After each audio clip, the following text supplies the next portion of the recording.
no while, no dance. Alright. You drink donkey water. No, I don't even know the proverbs. You drink donkey water, you get long breath. Now, if I said to you, hold on, if I said to you, see the water here that the donkey was drinking out of the trough, drink this water, you're going to drink it?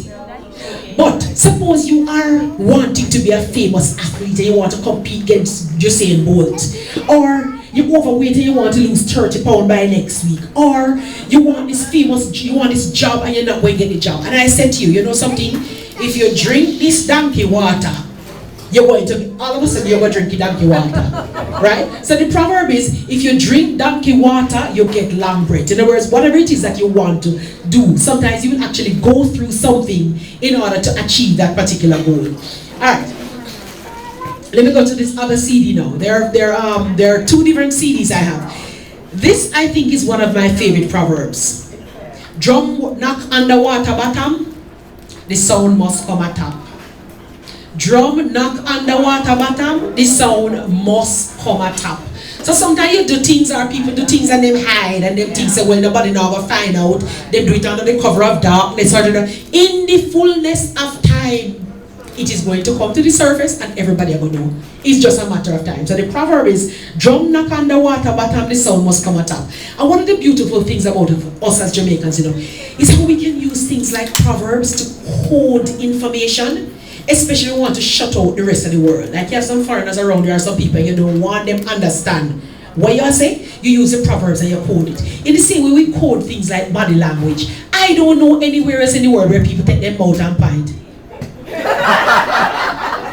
It's our thing that and usually when you point at people with your mouth, you are definitely being derisive. It's something about the person you don't like. So somebody passes you don't like the shoes she have on, or you think she go on like she nice, so you look at your friend and you say, it's just very Jamaican. And I thought that I didn't realize I was trying to teach some foreigners how to do it, and they can't. They can't do it. It's just our thing. It's our body language, right? So, all right. Here's another proverb now. This is easy. Clear conscience, sleep at thunder. You can understand that one. I mean, if your conscience is clear, no matter what is going on around you, you can just relax. You can just chill because say your conscience is clear. Front a dog, I miss a dog, back a dog. That's right. Front a dog, I miss a dog, back a dog, a dog. That just talks about the level of respect. Sometimes fake respect, in front of somebody who yes, sir, yes, sir. And as them gone, and you point them out, right? So that is front a dog, I miss a dog, back a dog, a dog. Every cave hole have its own a duppy. Every single one of us has a little issue.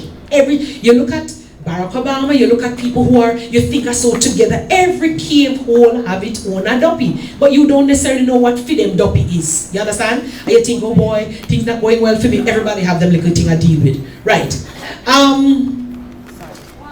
Alligator lay egg, but it no foul. So something may look like it has all the attributes of something else. And you say, well, because it's like me, for example. I have locks. I'm Jamaican. I'm involved in a number of different things, including entertainment. So the perception is that I must do things like smoke ganja because I'm an entertainer. And I say to people, no. I saw it for the first time when I was 27. And you live in Jamaica? I mean, as foreigners have said to me, doesn't it just grow all over the sidewalks in Jamaica? Doesn't everybody have a pot in their backyard? No, it is illegal in Jamaica. But these are the perceptions that people have.